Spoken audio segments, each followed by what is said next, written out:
Hello everyone, কেমন আছো তোমরা সবাই? আমি মেকআপ আর্টিস্ট সঙ্গীতা। আজ তোমাদের সাথে শেয়ার করব ফেসিয়াল কীভাবে স্টেপ বাই স্টেপ করে। তো এট ফার্স্ট আমি এখানে ফেসে দেখতেই পাচ্ছি একটা ফেস লোম তুলে মেশিন দিয়ে ফেসটাকে ভালোভাবে রোটেট করে ফেসের লোম অবাঞ্ছিত লোমগুলোকে আমি তুলে নিচ্ছি। এইভাবে ফেসটাকে ধরে হাতের সাহায্যে আস্তে আস্তে আলতোভাবে ফেসের লোমগুলো তুলতে হবে। ফেসের লোম তোলার সময় খুব তাড়াহুড়ো করলে হবে না, জেন্টালি খুব হালকা হাতে ঘুরিয়ে ঘুরিয়ে এইভাবে মেশিনটা দিয়ে আমাকে লোমগুলো তুলে নিতে হবে।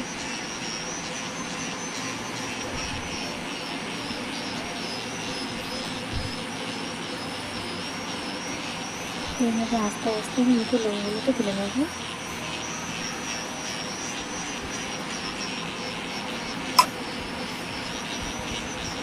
মুখের চারিপাশে যেন কোনো লোম না থাকে সেটা দেখে আস্তে আস্তে মুখের লোমগুলোকে তুলে ফেলতে হবে। মুখের লোম তোলা হয়ে গেছে, এবার আমরা ব্ল্যাক হেডস রিমুভ করব।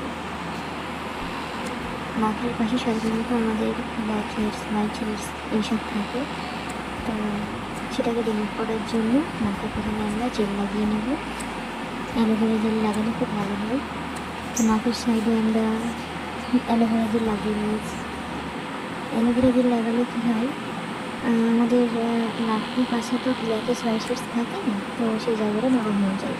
তখন মেশিন দিয়ে ব্ল্যাক হেডস রিমুভ করতে খুব সুবিধা হয়। তো আস্তে আস্তে খুব সুন্দরভাবে আমরা ব্ল্যাক হেডস রিমুভ করে নিয়েছি। এবার আমরা স্ক্রাব করছি। মুখে স্ক্রাবার লাগিয়ে হাত দিয়ে আলতোভাবে জেন্টালি এভাবে ম্যাসাজ করতে হবে।